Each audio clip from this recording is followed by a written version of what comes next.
This conference will now be recorded. अद्य शनिवासरः अथवा मन्दवासरः माघ शुक्लद्वितीया दिनांक 13 फेब्रुवारी 2021 माधव दिनांक मधुकोष्टिका आमसंग शंखं चक्रं जलौकान् दधतमृतघटं चारुदोर्भिश्चतुर्भिः सूक्ष्मस्वच्छातिरुद्यां शुकपरिविलसन् मौलिमं भोजनेत्रं कालाम्भोदोज्ज्वलाङ्गं कटितटविलसच्चारुपीताम्बराढ्यं वन्दे धन्वन्तरिं तं निखिलगगनप्रौढदावाग्निवीरम् प्रौढदावाग्निवीरम् ब्रह्मणो हि समारब्धानात्रेयाद्येषु पूजितान् अस्मदाचार्यपर्यन्तां वन्दे गुरुपरम्पराम् आयुर्वेदरतं वन्दे माधवाक्षर महागुरुम् आयुर्वेदामृतं सर्वं शिक्षेभ्यो यः प्रदत्तवान् द्रष्टाज्ञानी दृष्टकर्मा कृतकर्मा तथैव च अध्यापको विषश्रेष्ठो महान् संशोधकस्तथा गुणैरेतैः समुदितैः यत्कार्यं प्रतनोति सः समृद्ध्यर्थं हि कार्यस्य वयं प्रयतामहे सरस्वत्यै नमो यस्याः प्रसादात् पुण्यकर्मभिः बुद्धिदर्पणसङ्क्रान्तं जगदध्यक्षं ईक्षते आत्रेयं प्रथमं वन्दे आयुर्वेदजगद्गुरुम् आयुर्वेदामृतं सर्वं गृहीत्वा सुरेश्वरात् अग्निवेशादिकेभ्यो यत्प्रयच्छत्नि सत्तमः प्रथमं तन्त्रकर्तारम् अग्निवेशं नमाम्यहम् त्रिवारम् ओंकारः क्रियते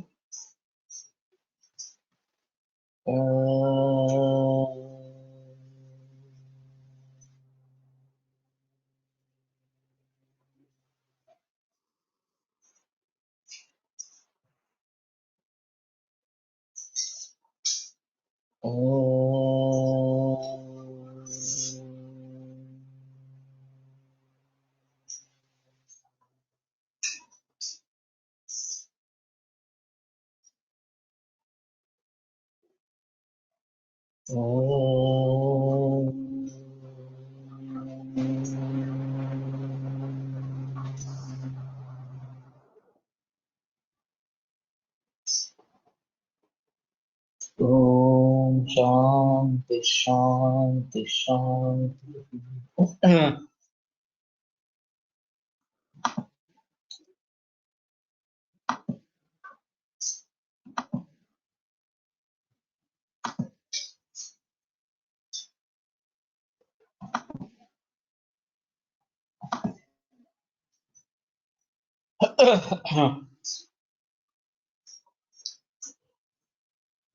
आमेन संयुक्ता दोषा दूष्याश्च दूषिताः सामा इत्युपदिश्यन्ते ये च रोगास्ततुत्वा तर्हि आमेन युक्तत्वम् एतद् भिन्नम् एवञ्च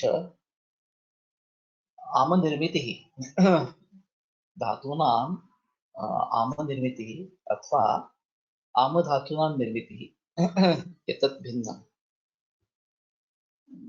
आमधातुनिर्मितिः तावत् कठिना वर्तते तस्यैव प्रचलनम् इदानीं भवति अतः जीर्णेन्दे भुञ्जीत अयं महत्वपूर्णः नियमः अजीर्णे भुञ्जानस्य पूर्वम् अपरिणतम् आहाररसम् उत्तरेण उपसृज्यत् सर्वानेव दोषान् प्रकोपयत् इति यत् उक्तं चरकमीमांसानि द्वितीये अध्याये तत् सर्वथा अनुपालनीयम् इति। तो आम अगर अलग निर्माण होता है और जो दोष दूषणों से सम्मिश्र हो जाता है तो थोड़ी इसमें सुलभता रहती है ट्रीटमेंट कराने के लिए, लेकिन अगर निर्माण ही कच्चा इस प्रकार का हो रहा है धातुओं का और खास करके कैंसर जैसे विकारों में यह हमें स्पष्ट रूप से दिखाई देता है। यहाँ हाइब्रिडाइजेशन एक महत्वपूर्ण कंसेप्ट है और फिर बाकी उपभोग कारण इस प्रकार के हैं, तो इनके जरिए एबनॉर्मल म्यूटेशंस होती रहती है और फिर उसके आगे विशिष्ट अवयव का कैंसर इस प्रकार का हो जाता है। तो हमारे हिसाब में धातुओं से उसको कैसे जोड़े, ये एक अदर सेल टाइप से या अवयव से, और फिर उस धातु का निर्माण अच्छा कैसे हो इसके बारे में सोचना है। और उस तरीके से जब ये करते जाएंगे तो धीरे धीरे धातु सुधरेगा, बदलेगा, तो उससे निर्माण होने वाले अवयव वो भी सुधरने लगेंगे। और अगर 7 बरस में शरीर के सभी सेल्स रिप्लेस हो जाते हैं तो एक पॉसिबिलिटी है कि कैंसर भी इस प्रकार से मिट जाएगा और सभी प्राकृतिक सेल इस प्रकार के निर्माण होते रहेंगे और 7 बरस के बाद कैंसर दोहराने की नौबत नहीं आएगी। लेकिन फिलहाल 15-20 वर्षों के बाद भी कैंसर दोहराता है, दिखाई देता है। इसका स्पष्ट कारण ये है कि हाइब्रिडाइजेशन, केमिकल पेस्टिसाइड्स, फर्टिलाइजर्स, इनके बारे में हमने कुछ भी ध्यान नहीं दिया है। ये सभी चालू ही रहते हैं और फिर कैंसर दोहराता रहता है। तो ये बात ध्यान में रखनी पड़ी इस प्रकार से। स्रोतोरोध बलभ्रंश गौरवानिल मूढ़ताः आलस्यापत्तिनिष्ठीवो मलभेदा रुचिकलमाः लिंगम्बलानां सामानां निरामाणां विपर्ययः। तो साम मल साम दोष इनके बारे में लक्षण इस प्रकार के बताए गए हैं। तो स्रोतोरोध ये पहला लक्षण है कि स्रोतों में अवरोध इस प्रकार का हो जाना। तो ये तो काफी कॉमन इस प्रकार का है। और अगर ये आम से जुड़ा है तो केवल लंदन से बहुत फायदा हो। मेरे पास एक रोमेटॉइड आर्थराइटिस की औरत थी, करीबन उम्र 70 के आसपास की लगभग थी। और मैंने कहा था कि तुम लंघन ही करो और मूंग का सूप ही ले लो, बाकी तो कुछ लेना नहीं है, या सप्तमुष्टि ले लो वगैरह। तुम्हें पाल रही नहीं थी और सभी जुड़वों में दर्द, सूजन और पेट भरा हुआ, फुला हुआ इस प्रकार। तो डोंबिवली की थी। तो एक दिन मैंने कहा कि देखो, अब तो तुम कुछ भी ये मूंग का सूप वगैरह भी नहीं लेना, सिर्फ गर्म पानी अगर चाहिए तो पी लो, वो भी शुंठी सिद्ध करके ले लो। बोली कैसे रहेंगे, मैं मुझे अशक्ति आ जाएगी। कुछ नहीं होगा, तुम करके तो देखो। होना होना करते करते मैंने कहा कि देखो, तुम्हारा पोता 4-5 बरस का है, उसके साथ खेलो, गेम खेलो। बोले मैं पकड़ते ही नहीं सकती गेम को। आप पकड़ सकोगे, 2 दिन के बाद मुझे बताओ क्या हो। और फिर सचमुच उसने करा, वो बंधन करा। और दूसरे दिन ही उसके सभी सर्दी दर्द निकल गया, उसमें हलचल शुरू हो गई, वो पोते के साथ खेल सकी वास्तव में इस प्रकार से। तो जहां ये स्रोतोरोध आम के कारण है, वहां इसके जरूर फायदा होता है, इसमें कोई संदेह वाली बात नहीं। लोग समझते हैं कि नहीं नहीं, मुझे आशक्ति आ जाएगी, लेकिन बलभ्रंश ये आगे का लक्षण है। तो बलभ्रंश चला जाता है आम के परिचय होने के बाद। मोयले एक बात कहा करते थे कि दौर्बल्य जो चीज है, वो 3 भावों से जुड़ी इस प्रकार की रहती है। एक आम दौर्बल्य जो बलभ्रंश यहाँ पे बताया गया। तो वो लंदन से चला जाता है। लोग ज्यादातर मानते हैं कि लंदन से आशक्ति आएगी, लेकिन ऐसी नहीं है। अगर आम दौर्बल्य है तो लंदन करने से आशक्ति दूर हो जाती है। मेरा खुद का एक अनुभव ऐसा रहा है कि मुझे बचपन से सर्दी जुकाम की शिकायत थी, साइनोसाइटिस, साइनोसाइटिस। और ऑट्रिविन की बहुत सारी बोतलें मैंने खत्म कर दी, फिर स्टेरॉइड्स भी ले ली, एंटीबायोटिक्स ले ली, बहुत सारे प्रयास किए। जब मैं आयुर्वेद में आया तो मुझे पता चला कि दही और पोहा ये मेरा मेन कारण था। क्योंकि माँ को मालूम नहीं था, वो देती थी, मैं भी खाता था इस प्रकार। फिर उसको छोड़ दिया। काफी हद तक ट्रीटमेंट की, वोमन वगैरह किया, तो सर्दी जुकाम चला गया। लेकिन मैं इंटर्नशिप कर रहा था या इंटर्नशिप खत्म की थी और मुझे फिर से एक बार जोरदार साइनसाइटिस का अटैक आया। और मुझे लगा कि चावल से कब बन रहा है, तो मैंने भाकरी खाई। लेकिन खाने के तुरंत बाद लक्षण फिर से बढ़ गए। तो मैंने ठान लिया कि ठीक है, लंघन की ही आवश्यकता है। तो मैंने सिर्फ मूंग का सूप, मूंग मुदगयुष, इतना ही मिला लेना आरंभ किया। 2 दफा चाय और 2 दफा मुदगयुष। और उस समय में, हाँ, इंटर्नशिप पूरी हो चुकी थी, मैं कॉलेज में लग चुका था और एमफिल चल रहा था मतलब मेरा पुणे यूनिवर्सिटी में। और दोपहर 12 से 2 मैं यूनिवर्सिटी जाता था एमफिल का कोर्स करने के लिए, और फिर से वापस आता था। और मुझे लगा कि मुझे आशक्ति आएगी, हाँ, क्योंकि कॉलेज में पढ़ाना था, शाम की प्रैक्टिस थी, ये सब चालू था। लेकिन आश्चर्य है, दूसरे ही दिन मेरी सर्दी 75% कम हो गई। दूसरी शाम को मैं मुक्त हो गया लक्षणों से। और मुझे आसक्ति बिल्कुल नहीं आई, बल्कि ये सब मैं कर रहा था। 5वें दिन मुझे ऐसा लगा कि मुझे आसक्ति आने वाली है, आसक्ति शुरू हो गई। तो मैंने संसर्जन कम करके आहार पर में आ गया। उस समय एक्सरे निकाला था, पैनसाइनोसाइटिस इस प्रकार का निदान था। तो कहने का तात्पर्य अर्थ ये है कि अगर स्रोतोरोध आम यही कारण है, तो लंघन सबसे बेहतर है। हम झिझक जाते हैं लंघन बताने के लिए, खुद करने के लिए। तो ऐसा नहीं होना है, हमें लंघन पर जिक्र करना है और स्रोतोरोध और बल प्रवशय दोनों लक्षण चलेगा। तो मेरे का एक कहना था कि आम दौर्बल्य एक चीज होती है, दूसरे एक दोष दौर्बल्य चीज होती है। कि दोष काफी मात्रा में बढ़े हैं और उनके जरिए दौर्बल्य आ गया। खास करके अम्ल पित्त में पित्त का संचय है, सरदर्द हो रहा है और दौर्बल्य है। उल्टी हो जाती है और उल्टी हो जाने के तुरंत बाद रिलीफ हो जाता है। कड़वा या अम्ल पित्त निकल जाता है बाहर। और जैसे ही पित्त निकल जाता है, वैसी स्वास्थ्य की अनुभूति होती है। माइग्रेन में भी ये, हाँ, दिखाई देता है। तो ये दोष दौर्बल्य है। हाँ। तो अगर आपका निदान पक्का है कि, हाँ, दोष दौर्बल्य है, तो दोष को निकाल देना यह सबसे आम चीज है। लंघन सिर्फ स्रोतोरोध के लक्षण जाने तक ही करे या बाद में भी शुरू रखे, बल बल दौर्बल्य महसूस होने तक। वो ऐसा है कि लंदन ये दीपक भी है।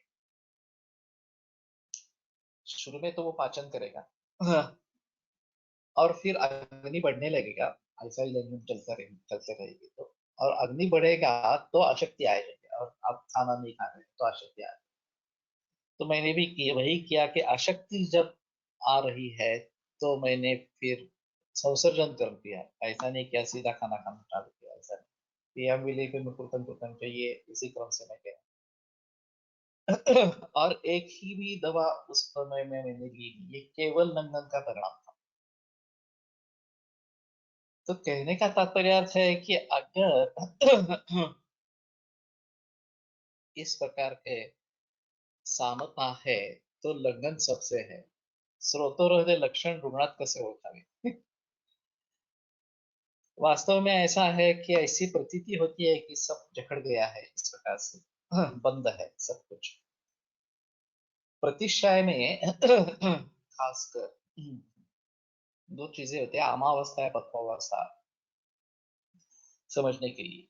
हाँ, अगर छींकने पर या कफ निकालने की कोशिश पर कफ निकल नहीं आ रहा है, नाक भरा है लेकिन कफ निकल नहीं आ रहा है, तो समझना है सामावस्था। उस सामावस्था में शोधन का बिल्कुल नहीं सोचना।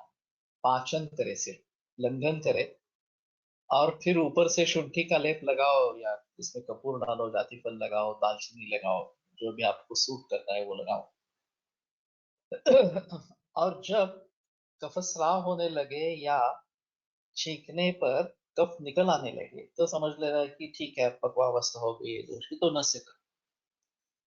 तो वचा तेल का करो, षडबिंदु तेल का करो, ज्योतिषमती तेल का करो। ये ज्योतिषमती तेल सबसे ज्यादा तीक्ष्ण इस प्रकार का है। वचा तेल भी अगर आप अवस्था चूक गए और अमावस्था में वचा तेल का नस्य किया तो बहुत मुश्किल होती है। वहां निकलता नहीं है, क्षोभ हो जाता है और मुसीबत आ जाती है।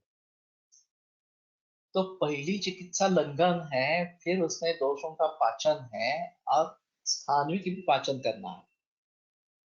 तो प्रतिष्ठा के रुग्ण में क्रॉनिक साइनसाइटिस का अगर मरीज है तो रात का खाना नहीं खाए या सिर्फ मुद्दयूश ले ले या कुलत्थयूश वगैरह ऐसा ले ले और शुंठी का लेप सर पे लगाए तो उससे तुरंत राहत मिल जाती है। नाक चौकअप होना जैसे उत्तरोध लक्षण है वो निकल जाता है इस प्रकार से। तो सभी रोगों में अभी सामज्वर के लक्षण बताए गए हैं, निरामज्वर के लक्षण बताए गए हैं। तो सामता है या निरामता है ये देख लेना चाहिए, और सामता है तो स्रोतोरोध इस प्रकार का है। और जब दोषों का पाचन होगा, स्रोतोरोध निकल जाएगा तो मर परिवर्तन अपने आप होने लगेगा। ये भी एक अहम चीज है कि स्रोतोरोध दूर हो गया है ये। समझ लेना इस प्रकार का। माझ्याकडे आता एक पेशंट आहे, 10-12 वर्षापासून शिरशूल आहे, सामता बरीच होती, स्पाइन रिलेटेड पण कंप्लेन आहे, तिला दौर्बल्य असतं, बाकीची लक्षणं कमी आहेत पण दौर्बल्य आहे अजून। मेरी बात अधूरी रही कि दोष दौर्बल्य, अगर दोष बहुत मात्रा में है तो दोष का शोधन करने से ही दौर्बल्य चला जाएगा। तीसरा धातु दौर्बल्य है, जो अगर धातु दौर्बल्य है तो उसमें लंघन नहीं करा सकते हैं, ब्रूहण देना जरूरी है। अभी जो पेशेंट स्टेरॉइड डिपेंडेंट हो गए हैं, चाहे रिमेटॉइड आर्थराइटिस के हो, चाहे तंबाकू श्वास के हो, चाहे एसिली वगैरह इस प्रकार के हो, उन्हीं में ये बड़ी दिक्कत इस प्रकार की हो जाती है, क्योंकि ये सभी द्रव्य, स्टेरॉइड जैसे द्रव्य सीधे धातुओं में जाकर काम करते हैं। हमारे द्रव्य जो है वो मूल अग्नि से पचन होकर आगे जाते हैं, नहीं तो हमें उन जैसे विषद द्रव्यों का प्रयोग करना है। हाँ, जो व्यवहारिक विकासी होते हैं सीधे धातु में चलते हैं।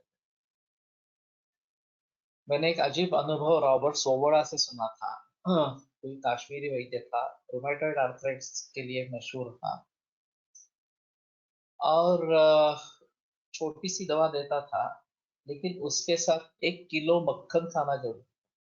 इसका उतना वीर्य बहुत ही स्ट्रांग था, और पहले ही दिन से लक्षणों से मृत्यु हो जाती थी। कितनी भी सूजन हो, कितनी भी अकड़न हो, सब दूर हो जाता। हाँ, लेकिन अगर मक्खन उसके साथ में नहीं खाए तो तकलीफ होती थी, उष्णता बढ़ जाती। हाँ। तो आमावस्था में 1 किलो मक्खन पचाने की शक्ति वो दवा निर्माण करती थी। मैंने सुना है, लेकिन मैंने तो कभी देखा नहीं। कश्मीर में जब मैं गया था तो मैंने कोशिश की थी, लेकिन ये काफी वर्षों की बात बात हुई है। तब तो कश्मीर पूरा बदल चुका था। हाँ, कश्मीरी पंडित कोई रहे नहीं थे इस प्रकार में। तो ये बात हो सकती है कि आम भी है और धातु दौर्बल्य भी है, तो ये दिक्कत वाली बात। लंघन करना है, लेकिन धातु दौर्बल्य होने के कारण लंघन भी ज्यादा सहन नहीं कर पाते हैं, ऐसी स्थिति रहती है। तो युक्ति पूर्वक थोड़ा सा काम चलाना पड़ता है। ऐसा खाना दे दे कि जिससे लंघन बरकरार रहेगा, लेकिन प्रभुत्व दोषा है। तो हरेत बहुन चलान दोषान अल्पान अल्पान पुनः पुनः दुर्बल। दुर्बल अगर व्यक्ति है तो बहुदोष अवस्था अगर है तो थोड़े थोड़े दोष निकालते रहेंगे। मृदु द्रव्य अल्पान संशय येतात, अगर अल्प दोष है तो संशमन करे। ये ग्रंथों का साक्षात निर्देश है इसका। तो अगर ऐसी अवस्था है कि बहुदोषावस्था है और बल अच्छा है, तो आप सीधा निकाल दो, उसमें कोई प्रॉब्लम नहीं। बल अल्प है तो थोड़ा थोड़ा निकालो, एकदम मत निकालो सब इस प्रकार से। और कुष्ठ रोग में ये बताया गया है, पक्षात पक्षात छर्दनान इस प्रकार से हर 15 दिन वमन कराने के लिए कहा है। कैसे पॉसिबल है? अगर हम इस प्रकार से स्नेहपान करेंगे, उसके साथ स्वेदन वगैरह करेंगे, एक दिन का विराम रहेगा और वमन कराएंगे, फिर संसर्जन करेंगे कि फिर से ये नौबत आ जाएगी, फिर से स्नेहपान करना है वगैरह, फिर से वमन करना है। तो यहाँ बात समझ में लेनी है कि ड्यूरेशन कम होना है इन सभी का। 3 दिन ही स्नेहपान करेंगे, चौथे दिन उठ के 5वें दिन वमन कराएंगे, 2-3 दिन संसर्जन कम चलेगा, आहत आएंगे, फिर से 3 दिन स्नेहपान करेंगे। और अगर 3 दिन में स्नेहपान हो रहा है तो मात्रा बढ़ानी है उसकी, और बीच में हमें अवसर मिलना चाहिए कि अग्नि नॉर्मल हो गया है, दौर्बल्य कम हो गया है, इस प्रकार से। तो ये इस प्रकार से करेंगे तो छोटा छोटा थोड़ा थोड़ा वमन होता रहेगा, और दोष जैसे कम होते जाएंगे वैसे स्वास्थ्य सुधरेगा, डिसीज कम होने लगेगा इस प्रकार। शिंकाधिक अस्थियास कसा विचार करें, उसमें वाता प्राधान्य रहता है तो नस्य अच्छा काम करता है। ये थोड़ा स्नेहन स्वेदन स्थानीय, लेकिन पाप स्वेद में बताता हूँ। बहुत सारे लोग ये क्या वेपराइजेशन करते हैं बाफ लेते हैं, वो गलत है एक्चुअली। ये एलोपैथी से आया है, नेबुलाइजर कंसेप्ट है। तो बाष्प लेते हैं तो उसमें पानी चला जाता है। हमारे यहाँ तापस्वेद का निर्णय विचार है तो तापोग्नि तप्त वसन फाल हस्त तला देवी। तो वसन, वस्त्र, फाल, हस्ततल वगैरह, इससे स्वेदन करना है, तापस्वेद देना। थोड़ा स्नेहन करे शुरू में और फिर ये तापस्वेद करे, तो पक्वावस्था हो जाती है तो कम अपने आप निकलने लगता है, ज्यादा करने की जरूरत नहीं। जब ज्यादा छींकें आती है तो उसमें वायु का प्राधान्य ज्यादा है, तो नस्य करें। और एक बार वायु की शांति हो जाएगी तो छींके इस प्रकार से नहीं आएगी। इसमें थोड़ा कफ है लेकिन वायु ज्यादा इस प्रकार का। शिंका अधिक आणि दौर्बल्य अस्य लक्षण अस्त हो सकता है। तो युक्ति पूर्वक देना है। मुद्गायूष ये सबसे बढ़िया है। अगर पित्त का अनुबंध नहीं है तो कुलत्थ यूष, शुष्क मूलक यूष दे सकते हैं। खास करके तमक श्वास में अगर स्टीरॉइड डिपेंडेंट पेशेंट है, दौर्बल्य बहुत ज्यादा है, या सीओपीडी है, तो इसमें बहुत संभल संभल कर चिकित्सा करनी पड़ती है। एक तरफ च्यवनप्राश जैसी दवा या वर्धमान पिपली जैसी रसायन दवा चालू रखनी है कि तो धातु दौर्बल्य को दूर करो। अगर धातु दौर्बल्य है तो रसायन चिकित्सा होनी चाहिए। जो भी आप द्रव्य इस्तेमाल करेंगे वो रसायन होने चाहिए, चाहे आप च्यवनप्राश करो या दूसरा कोई इस प्रकार का कुष्मांडा वाले है, या और कोई वर्धमान पिपली वगैरह, इसका प्रयोग करो। दोषों के हिसाब से चित्रकारिता के लिए बहुत अच्छा है। कफ प्राधान्य अगर ज्यादा है तो चित्रकारिता की लेह देने से जल्दी राहत मिलती है। कोलटकर ने अजीब प्रयोग किया था। दुकान में जाके, आयुर्वेद की दुकान में जाके, इन औषधियों के सेल ज्यादा होता है ऐसा पूछा था। तो उनको पता चला कि चित्रकारिता की लेह लोग ज्यादा इस्तेमाल करते हैं और एक काउंटर सेल होता रहता है। तो अजीब बात है, हमने कभी ज्यादा चित्रकारिता का प्रिस्क्रिप्शन नहीं लिया है। अभी मैं देने लगा उसके बाद में, लेकिन ज्यादा प्रिस्क्रिप्शन नहीं है उसका। तो कफ दोष अगर प्रधान है तो चित्रकारिता के लिए बहुत अच्छा काम करता है। उसके साथ लंदन होना भी जरूरी है इस प्रकार का। और फिर वहीं पे पता चला कि बालन बत्तीसा भी बहुत ज्यादा मात्रा में प्रचलन में, लड्डू बनाने हैं डिलीवरी के बाद, उसमें बालन बत्तीसा ये भी प्रचलन में ज्यादा है। तो जो चीज इस प्रकार से ज्यादा प्रचलन में है, उसका मतलब ये है कि लोगों को उसका फायदा होता है। वैद्यों की कोई जरूरत नहीं है, सीधा वहां से लेके आते हैं, डब्बे में डाल देते हैं, बस। तो ये एक अजीब तरीका है कि काउंटर सेल किन किन चीजों की ज्यादा है, ये थोड़ा सा देखकर उसके बारे में सोचे। हीटिंग पॅडने शेकणे तापस्वेद म्हणता मध्ये गृहीत धरता येईल का? हो सकता है, उसमें कोई प्रॉब्लम नहीं। हेयर ड्रायर भी अच्छा है। ये वृक्ष स्वेद है, ये सीधा आसान है। हीटिंग पैड जो है वो थोड़ा सा गर्म करना वगैरह इस प्रकार का होता है, ये थोड़ा सा हेयर ड्रायर इस प्रकार का अच्छा है। अभी मैंने लॉकडाउन के पीरियड में कोविड-19 के लिए हेयर ड्रायर का इस्तेमाल किया था कुछ हद तक। एक मरीज निकल जाने के बाद हेयर ड्रायर का हीट हॉट एयर स्प्रे करने का प्रकार ज्यादा हुआ नहीं, लेकिन एक कल्पना के हैसियत से अच्छा था कि ये जो वायरस है, अगर उसका संपर्क हो गया हो तो वो निकल जाए। वैसे धूपन भी करते थे दवा खाना शुरू होने से पहले, वो आज भी करते हैं, वो अलग चीज है। लेकिन heating pad, hot water bag और कपड़ा गर्म करके उससे सेकना, ये आसान है, लेकिन ये नेबुलाइजेशन के जैसा नहीं करना, भाप नहीं लेना।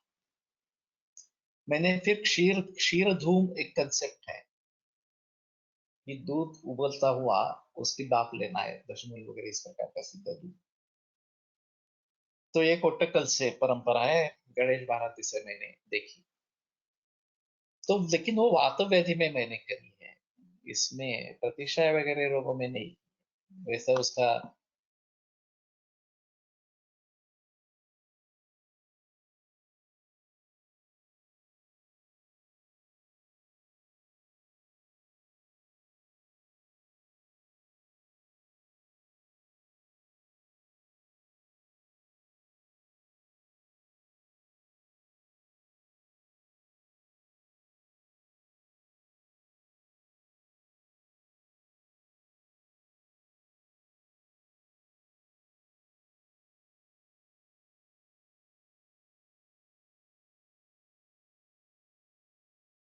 बीच में ऑडियो कनेक्शन चला गया था।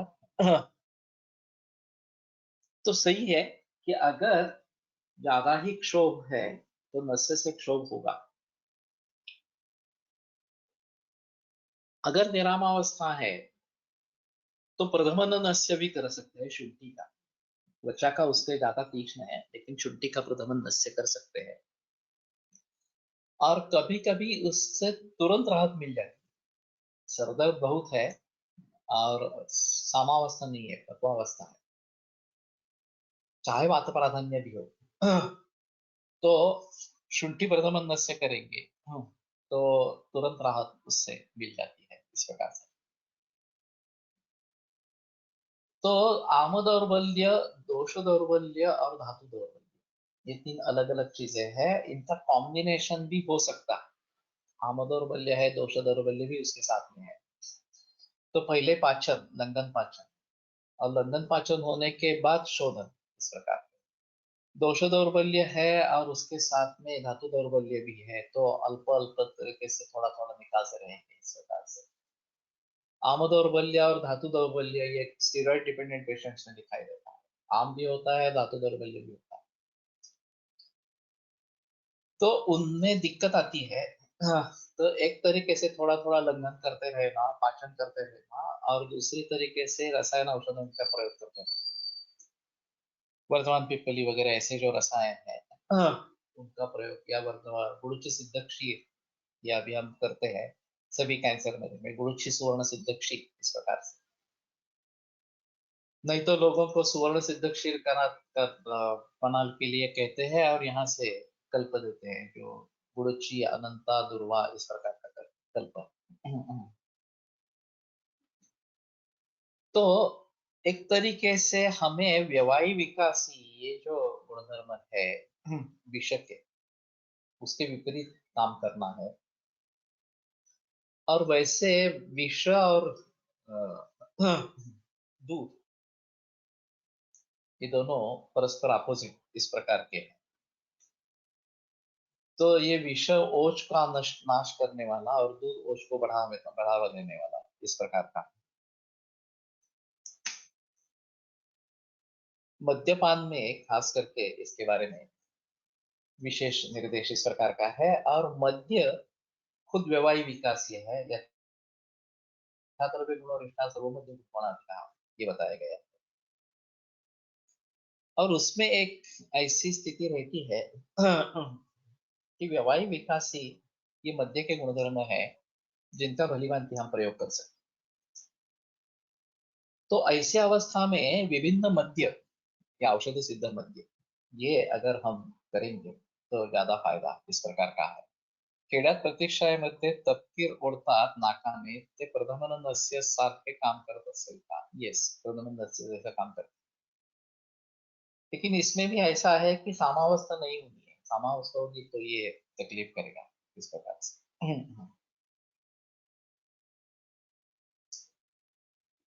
तो कहने का तात्पर्य अर्थ ये है कि अगर हमें धातुओं में जाकर काम करना है सीधा डाक्टरागनी की प्रोसेस बाईपास करके जैसे एलोपैथी वाले ड्रग करते हैं तो मध्य एक अच्छा ऑप्शन।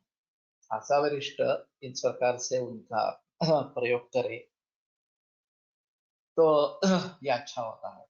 अगर कफ निराम है लेकिन स्राव ज्यादा है तो एक प्रचलन है कि फुटाण या डाल जिसको कहते हैं वो रात को सोते वक्त खाना और पानी नहीं पीना उसके ऊपर।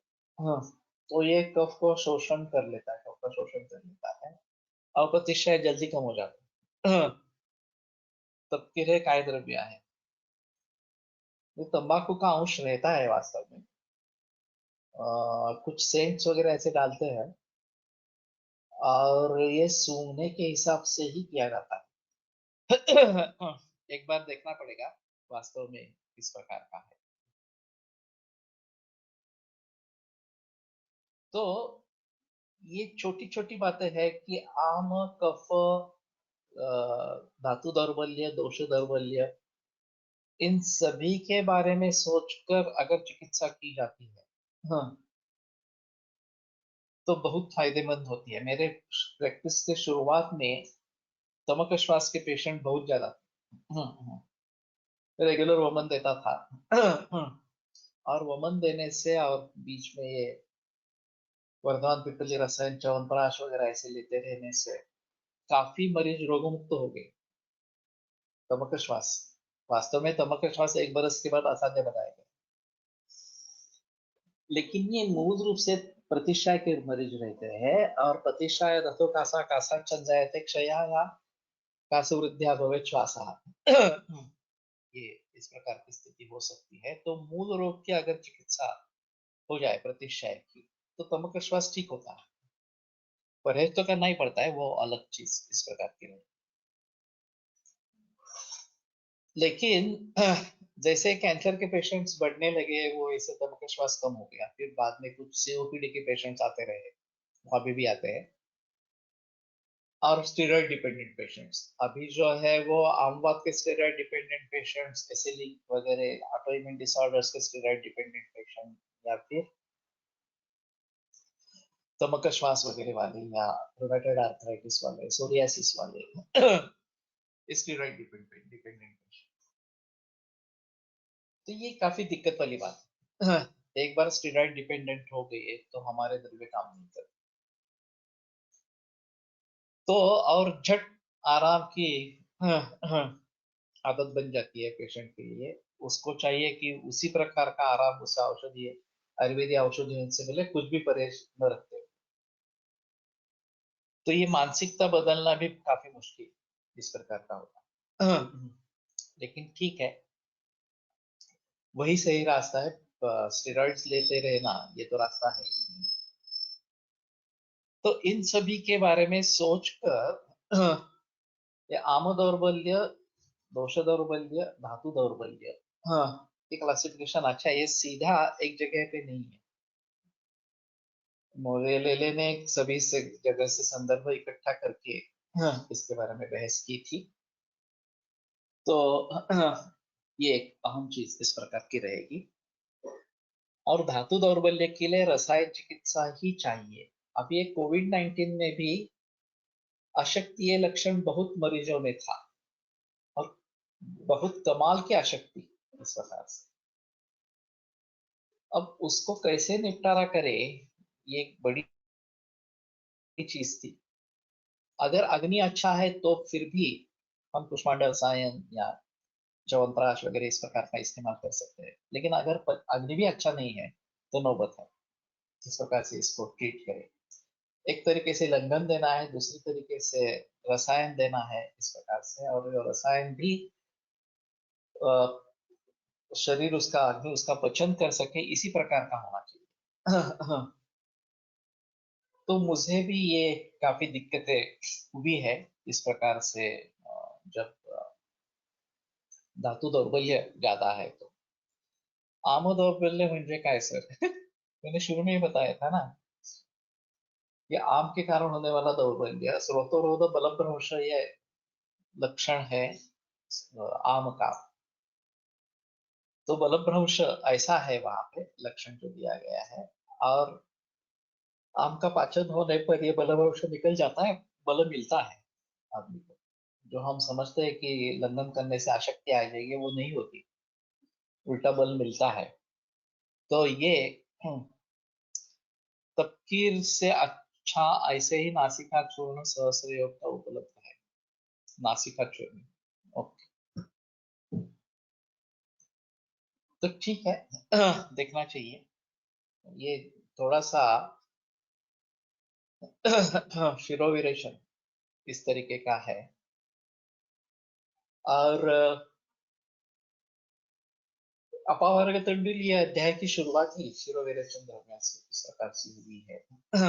तो हम ज्यादा इसका प्रयोग नहीं कर रहे हैं। It also contains tobacco. ठीक है, लेकिन ऐसा है उसमें कि विश्व द्रव्य भी औषध में प्रयोग किया जाता है, उसमें कोई प्रॉब्लम नहीं है। टोबैको बिल्कुल इस्तेमाल नहीं करनी है ऐसा नहीं कह सकते, लेकिन उसकी एडिक्शन मत लग जाए, ये देखना जरूरी इस प्रकार का होगा। तो स्रोतोरब्ध बलभ्रंश गौरव, ये गौरव लक्षण सार्वधिक भी हो सकता है, शरीर गौरव या फिर उदर गौरव। ये काफी लोगों में पाया जाता है। अभी मैं आम का निर्णय उदर गौरव से ज्यादा करता हूँ। एक नाड़ी के जरिए आप देख सकते हैं, नाड़ी में अगर गौरव है तो कह सकती कि हाँ ठीक है, आप है इस प्रकार से, साम नाड़ी है इस प्रकार से। लेकिन ये समझने में अगर दिक्कत है तो खाली पेट उदर परीक्षण करें। खाली पेट करना बहुत जरूरी है। स्टेरॉइड घेत असलेल्या रुग्णांच्या चिकित्सा विचार अजून एक्सप्लेन करून सांग। आगे का सवाल क्या है, देखते हैं। एकदेशीय सामता अशी अवस्था असू शकते का? प्रतिशाय आहे व फक्त ऊर्ध्वगतिगत सामता आहे, अशा अवस्थेत लंघन एक्सेट्रा सार्वधिक अमुपाचन पेक्षा स्थानिक अमुपाचन प्राधान्याने करावे लागेल। मुझे नहीं लगता है कि एकदेशीय सामता इस प्रकार की होगी। पूरे शरीर में सामता होगी, क्योंकि मेरा काफी अनुभव सार्वत्रिक लंघन और उसके साथ में स्थानिक पाचन इस प्रकार का है। और ये दोनों तरीके से अगर करते हैं तो बहुत जल्दी राहत मिलती है। लंघन नहीं करेंगे, खाना देते रहेंगे और स्थानिक पाचन करेंगे तो रिजल्ट्स कम हो जाते हैं। तो वास्तव में ऐसा है कि शुरुआत जो है हमारी जाठराग्नि से ही है। तो जाठराग्नि को सक्षम बनाएंगे तो ये धातुओं में जो पाचन करने की आवश्यकता है तो उसको हम भली भांति निभा सकेंगे। तो स्थानिक आम और सार्वजनिक निरामता, ये थोड़ा मुश्किल है समझना और देखना मरीजों में। लेकिन स्थानिक पाचन की आवश्यकता पड़ती है, उसमें संदेह नहीं। खास करके प्रतिशाय, श्वास वगैरह इसमें करने में स्थानिक पाचन करना जरूरी होता है इस प्रकार से। अस्वेद्या नाम मुमुक्षणम, तैलाक्त गात्र करके उरस स्थान में स्वेदन करना है, ये तमक श्वास में बताते हैं।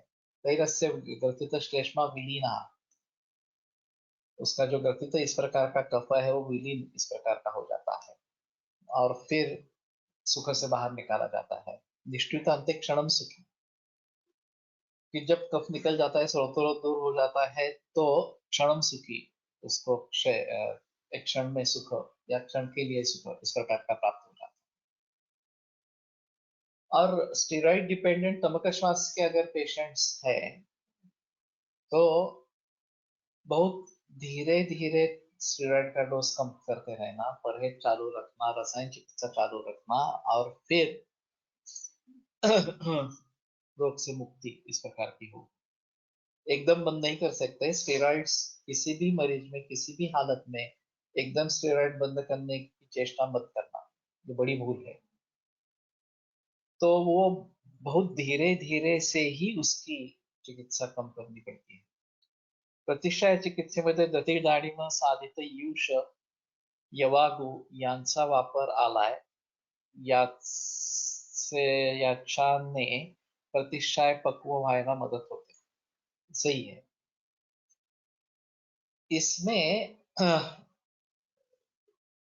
जो स्रोतोत्सव में जो कफ अटका हुआ इस प्रकार का है, उसको निकाल कर कोष्ठ में लाने के लिए दही जैसे पदार्थों का इस्तेमाल होता है। मैंने शीत पित्त के बारे में मैंने कहा था कि शीत पित्त प्रभंजन, सुवर्ण सूचिकर वगैरह इस प्रकार के दवाइयों के साथ दही और मधु यह अनुपान मैंने दिया है कुछ मरीजों में। और फिर दही से कोष्ठ में आने लगते हैं दोष, तो शीत पित्त कम हो जाता है। आगे उसका शमन करना है तो सुवर्ण सूचकर वगैरह सात दवाइयां रहेंगी तो उसका शमन इस प्रकार का हो जाएगा। मी वापरून पाहायला छान उपयोग होतो, सायनसचा त्रास पण लवकर कमी। तो ये ठीक है कि आहार के जरिए अगर ये हम कर सकते हैं। शिखंड ऑल्सो यूज्ड, हाँ, लेकिन ये रसाला जो है वो हमारी रसाला होनी चाहिए ग्रंथों में जो बने इस प्रकार के, जिसमें कपूर और मरीच है। तो कम से कम कपूर मरीच वाला रसाला बनाए और उसका प्रयोग प्रतिष्ठाय में, जैसे रसाला प्रतिष्ठाय ये जो बताया गया है, रसाला सर्व प्रकारच्या प्रतिष्ठायात वापरावे का? वात प्राधान्य में ज्यादा उपयुक्त है, ब्रोहण की अपेक्षा है तो ज्यादा उपयुक्त। सभी प्रतिष्ठाय में कफ प्रधान अवस्था में नहीं प्रयोग करना है, ये ध्यान में रखना चाहिए। तो कहने का तात्पर्य अर्थ ये है कि सभी भावों को ध्यान में ले लो। आमावस्था है या नहीं है, दोष प्राबल्य है या नहीं है, आम दौर्बल्य है या नहीं है, या फिर ये धातु दौर्बल्य है या नहीं है, वगैरह वगैरह, ये सब करके फिर अगर प्रयोग करना है तो ज्यादा इस अच्छा इस प्रकार का रहेगा।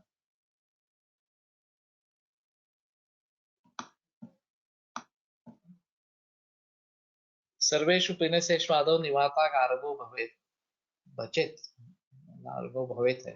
स्नेहन स्वेद वमन धूम गंडूष धारणम, वासो गुरुष्णम शिरसा धूप सुगनम परिवेष्टनम, दग्मम्ल लवणम स्निग्धम उष्णम भोजनम अद्रवम, धन्वमांसु गुण क्षीर चणक त्रिकटुत्कटम, यवगोधूम भूयिष्ठम दधिदारिम सारिकम, बालमूलकजो युषः कुलत्वत्तश्च पूजितः, ओष्णम दशमूलाम्बु जीर्णां वा वारुणीं पिबे। तो यवगोधूम भूयिष्ठ दधिदारिम सारिक इस प्रकार का अन्न देना है। तो यव का भली भांति इस प्रकार से प्रयोग कर सकते हैं। और अगर वात प्राधान्य ही ज्यादा है तो गोधूम इसका प्रयोग इसमें करें, ये ज्यादा बेहतर इस प्रकार का रहता है। तो इनको प्रचलन में लाए ये अच्छा है। त्रिकटुत्कटम, त्रिकटुत इसमें ज्यादा है इस प्रकार का कुछ अन्न या भोजनम अद्रवम याचा कसा अर्थ आहे? द्रव नहीं लेना है, कफ द्रव गुण से बढ़ सकता है, तो घन आहार होना चाहिए लेकिन लघु होना चाहिए। तो लाजा इसमें एक अच्छा पर्याय है, जो शोषण इस प्रकार के कर सकती है, या फिर ये दाल दाल जो मैंने बताया कुटाण वो वर्जित होता है, तो अद्रव इस प्रकार से अगर करेंगे तो ज्यादा बेहतर इस प्रकार का है। प्रतिष्ठा व पीनस फरक कसा ओळखावा? एक्चुअली पीनस से ज्यादा चिरकारी अवस्था इस प्रकार की होती है, और सर्वेषु पीनसेषु आदौ, शुरुआत पीनस शब्द से ही करते हैं, तो शायद ये पर्याय शब्द भी हो सकते हैं प्रतिष्ठा और पीनस इस प्रकार का। लेकिन पीनस जनरली जब जीर्ण विकार हो जाता है, क्रॉनिक साइनसाइटिस, तो उसको पीनस कहेंगे। प्रतिष्ठा तात्कालिक अगर है तो प्रतिष्ठा इस प्रकार का कहेंगे। और प्रतिष्ठा में वात प्राधान्य ज्यादा है, ऐसा कहना है। कफ रहता है लेकिन वात प्राधान्य इस प्रकार का। तो अद्रव ये एक अहम चीज है कि वृक्ष अगर इस प्रकार का घन इस प्रकार का दे देंगे, वैसे वर्षा ऋतु में भी इस प्रकार का निर्देश है कि अद्रव इस प्रकार का अन्न लेवे। और उसके बारे में थोड़ा ये दूरबीन के बारे में बताते हैं, तो अभी पंक्ति याद नहीं आ रही।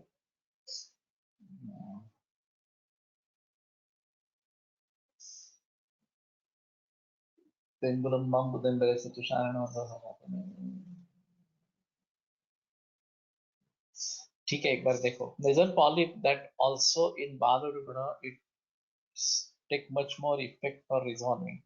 प्रतीक्षा क्षवत पीनस कमी होतो, पण नासाना नेजल ड्रॉपलेट जाणवत राहतो, त्याला बाहेरून जलका लावतात विपत्ती। क्योंकि नेजल पॉलिप ये और गंभीर समस्या है थोड़ी सी।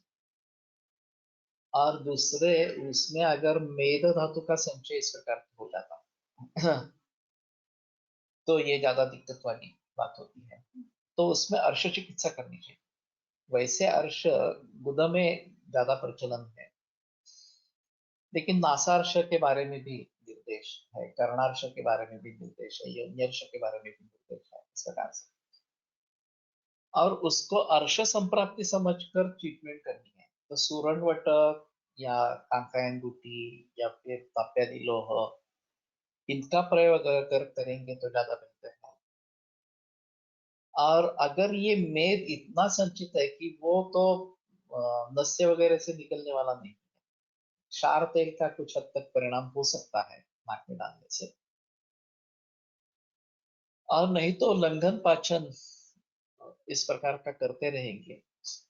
एक मरीज में मैंने ऑपरेशन की सलाह दे दी, ये सब मेद ही था, कफ नहीं था एक्चुअली। तो ये भी मुश्किल है, और फिर से वो होता है, दोहराता है, तो ये काफी दिक्कत वाली बात है। और अंदर तक फैला होता है, केवल नेजल पॉलिप नहीं था, पूरा साइनस उसने ब्लॉक कर दिया। मालूम नहीं किस प्रकार का ऑपरेशन करते हैं उसको निकालने के लिए, क्लीन करने के लिए। लेकिन अगर डीएनए से, तो नस्य से फायदा होता रहता है। ये जो टेढ़ापन है सेप्टम का, वो धीरे धीरे कम होता जाता है, और ये अच्छा रहता है।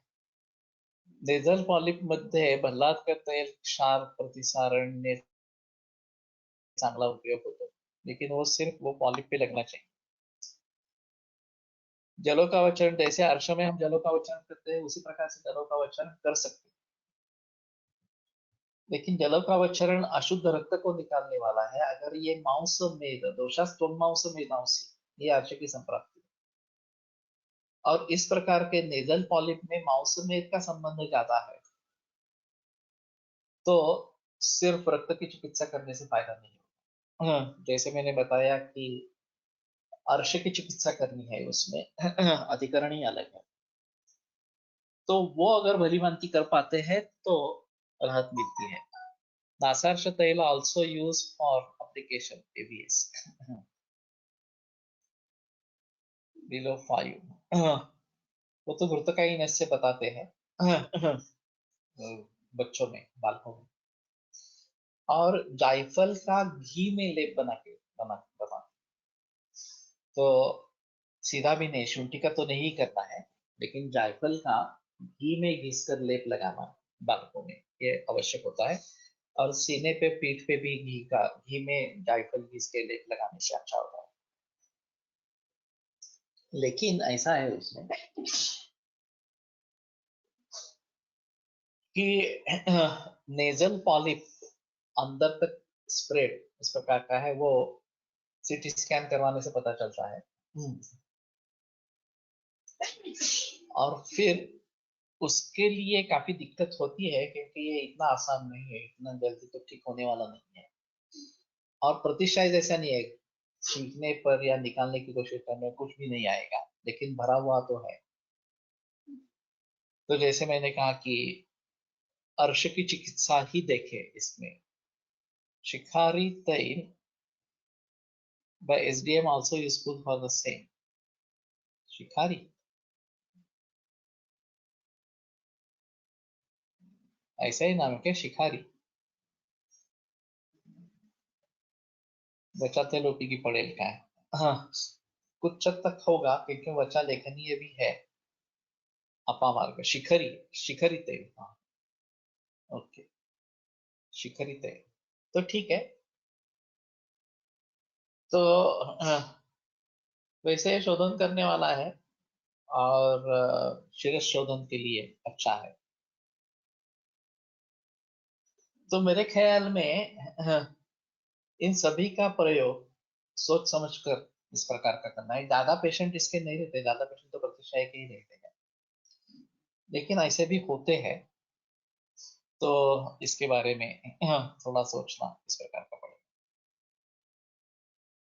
गौरव, हाँ, मैं गौरव की बात कर रहा था। तो उदर गौरव अगर है, तो खाली पेट, तो समझ लेना है कि सामावस्था है और लग्न करने की आवश्यकता है। तो पहले ब्रेकफास्ट बंद करवाते हैं, और अगर ब्रंच के समय भूख लगती है तो ब्रंच का अलाउ करते हैं। अगर ब्रंच के समय भूख नहीं लगती है तो डिनर जो है वो भी हटा देते हैं, सिर्फ मूत गयूश, तुरंत गयूश वगैरह इस प्रकार का लेना है। तो संभवतः सुबह भूख लगती है। अगर ये भी कंडीशन नहीं है, तो पूरे दिन केवल मूत गयूश, तुरंत गयूश ऐसे ही रखने का। मैंने आमवात के बहुत एडवांस स्टेजेस में, जिसने स्टेरॉइड्स नहीं ली है, और कुक्षी परिवर्तन भी पॉसिबल नहीं है, सभी जो लोग तकलीफ दे रहे हैं, सूजन है सभी, तो 2-2 महीने तक इस प्रकार से केवल मुद्दे यूज पर रखा है, और वो पूरी तरीके से सुधर गए हैं। पता नहीं चलेगा कि इसको अमवात था इस प्रकार। कोलटकर रोहिणी के बारे में भी मामा जोशी की चिकित्सा चलती थी, उनको भी इस प्रकार की अमवात की तकलीफ थी। और उनमें तो कोई एलोपैथी लेने का सवाल नहीं था। ये लंघन और मामा जोशी की ट्रीटमेंट, इससे वो पूरी तरीके से ठीक हो गई उससे। लेकिन एक निर्देश उन्होंने बताया था कि पानी गर्म ही पीना है, उबला हुआ और गर्म इस प्रकार का। तो वो परहेज वो करती रहती, कभी भी सादा पानी नहीं।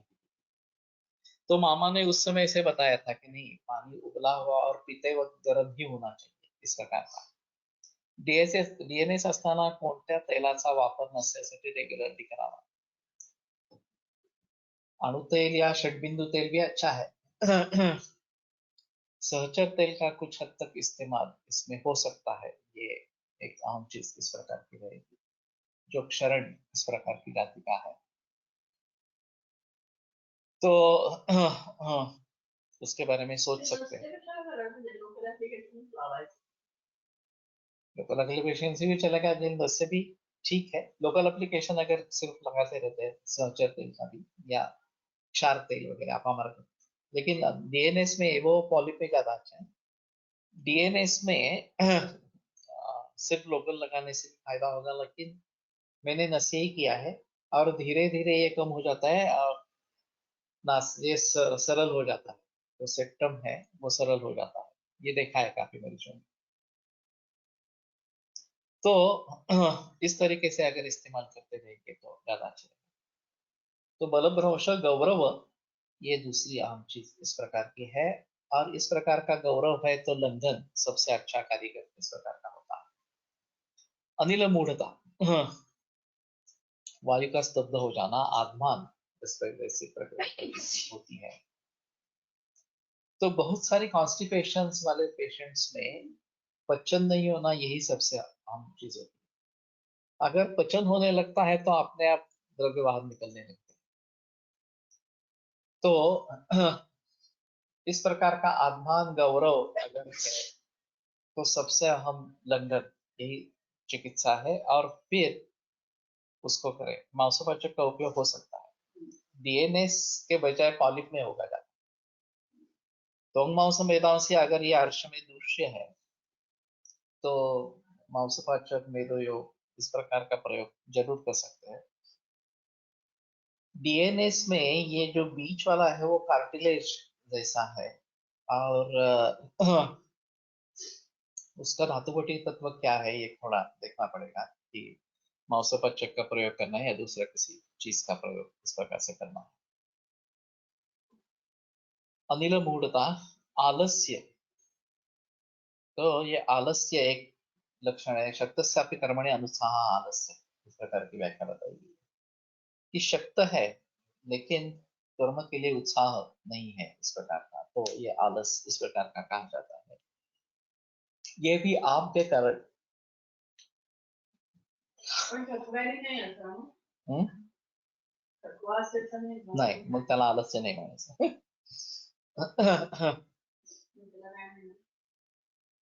थकवाच म्हणायचं. प्रथमनस्य और प्रतिमर्शनस्य उपयोग की विशेष अवस्था क्या है? अगर पक्वावस्था है और संचय है दोषों का तो प्रथमनस्य करना।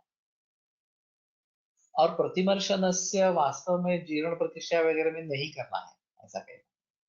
इसमें वास्तव में मर्शन से ही करना। प्रतिमर्शनस्य स्वास्थ्य के लिए अच्छा है। अणुतैल, वर्षे वर्षेण तैलम स्यात् वगैरह वगैरह इस प्रकार के जो बताते हैं। तो नियमित रूप से अरुण तेल डालते रहे ना, ये अच्छा रहेगा। और अन्वास मात्रा बस्ती चौकुटी वातापन स्थिति ही, जैसे मात्रा बस्ती के बारे में बताया गया है कि मर्शवच्च गुणान कुर्यात् सही नित्योपसेवना। प्रतिमर्शनस्य नित्य उसका इस्तेमाल करते रहेंगे तो मर्शवत उसके गुण मिल जाएंगे। डीएनएस हा मूळ आजार नसून तो प्रतिष्ठाय दीर्घकाळ राहिल्याचा परिणाम असतो। प्रतिष्ठायाच्या चिकित्सेने बरा होऊ शकतो, मालूम नहीं है। लेकिन ये बात देखनी पड़ेगी कि अगर डीएनएस है तो नस्य करना जरूरी है। वो कौन सा देना है, शोधन देना है, शमन देना है, इसके बारे में सोचना पड़ेगा। और प्रतिष्ठा की मूल रूप से चिकित्सा तो करते रहेंगे, औषधि वटी वगैरह ऐसे जो है ये करते रहेंगे। बाल्यावस्थेत ॲटोपिक एक्झिमा नंतर प्रतिष्ठा आहे, तसेच स्तंभक श्वास असा विचार कसा आहे? ॲट्रोपिक एक्झिमा या ॲटोपिक इनका संबंध ज्यादातर गर्भावस्था से रहेगा। और षष्ठे स्नायु शिरारोग बलवर्ण नखत्वचान, त्वक की उत्पत्ति जो है वो षष्ठ मास में है। तो उस महीने का कल्प और गर्भपात रस और फलद्रुत ये शुरू रखो। और फिर तमक श्वास और एक्जिमा ये अल्टरनेट होते रहते हैं, ये काफी मरीजों में देखा गया है। तो समीर पन्नग उसके लिए अच्छी दवा, ऐसा गंगाधर शास्त्री गुणी ने लिखा है, तो उसके बारे में थोड़ा सोचो। डीएनएस मध्ये मलविबंध, मलवेग धारण हे हेतू बऱ्यापैकी कॉमन आढळतात, दीर्घकाल हेतू घडत असतात। ओके, अभी इस मलविबंध शकृत पिंडी को द्वेष्ट प्रतिष्ठा है शिरोर्जा, ये जो बताया गया है प्रतिष्ठा है, इसका लक्षण बताया गया है। तो इसके स्किन डिसीज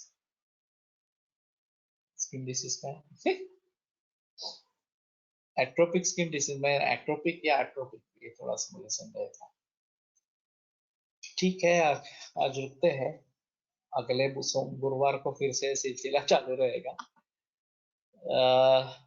लेकिन ठीक है, आम ये काफी महत्वपूर्ण विषय है, तो उसके बारे में सोचना पड़ेगा। आयुर्वेद प्रकांडो निगदित इह हि शल्यतंत्र प्रधानः शिष्येभ्यः शाश्वतोऽयं निखिलजनकृपा व्याप्तचित्तेन येन आयुर्वेदस्य वाञ्छन् पुनरपि भुवने काञ्च सुष्ठु प्रतिष्ठां श्रेष्ठं धन्वन्तरिं तं प्रणमति च सदा वैद्यवर्गो हि नूनम्, वैद्यवर्गो हि नूनम्। मुझे एटोपिक डर्मेटाइटिस ये मैंने सुना नहीं था। ठीक, ओंकार करेंगे।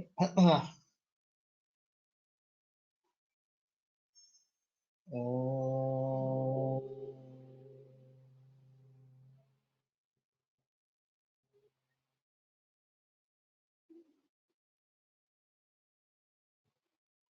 ओम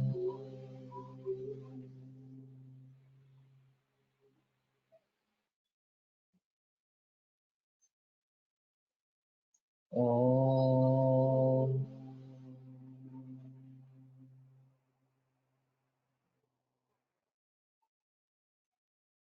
ओम शांति शांति शांति।